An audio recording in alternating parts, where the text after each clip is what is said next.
The Peaks and the Pollicles, everyone knows, are proud and implacable, passionate foes. It is always the same wherever one goes. And the Pugs and the Poms, although most people say that they do not like fighting, will often display every symptom of wanting to join in the fray. And they bark, bark, bark, bark, bark, bark, bark, until you can hear them all over the park. Now, in the occasion of which I shall speak, almost nothing had happened for nearly a week. That's a long time for a poll or a peak.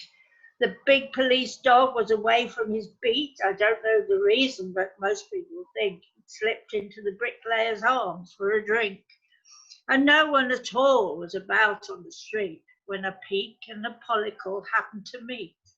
They did not advance or exactly retreat, but they glared at each other and scraped their hind feet and started to bark, bark, bark, bark, bark, bark, bark, until you could hear them all over the park.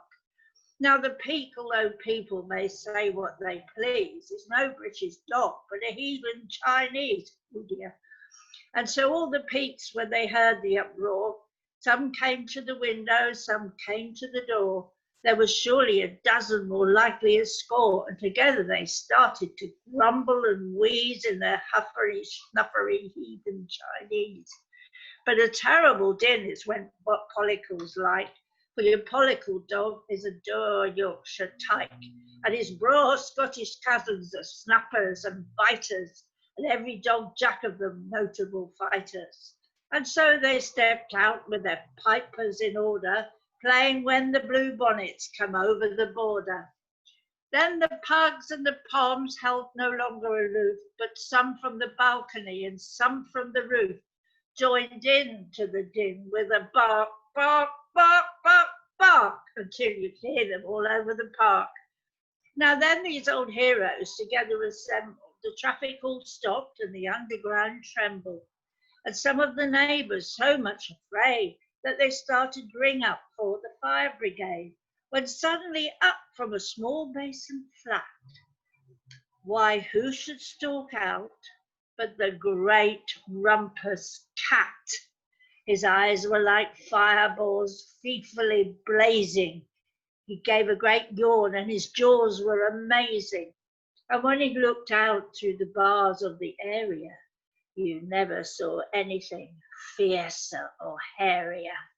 And what with the glaze of his eyes and his yawning, the Peaks and the Pollicles quickly took warning. He looked at the sky and he gave a great leap, and they, every last one of them, scattered like sheep. And when the police dog returned to his beat, there wasn't a single one left on the street.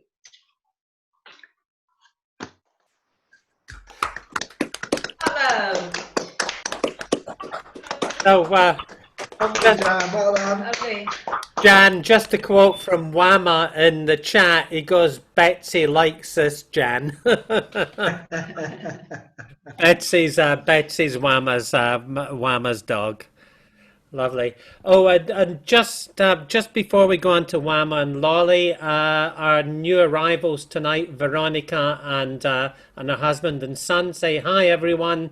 Thanks for sharing the link. Really nice performances. Smile. Dropping off after this song. Past bedtime.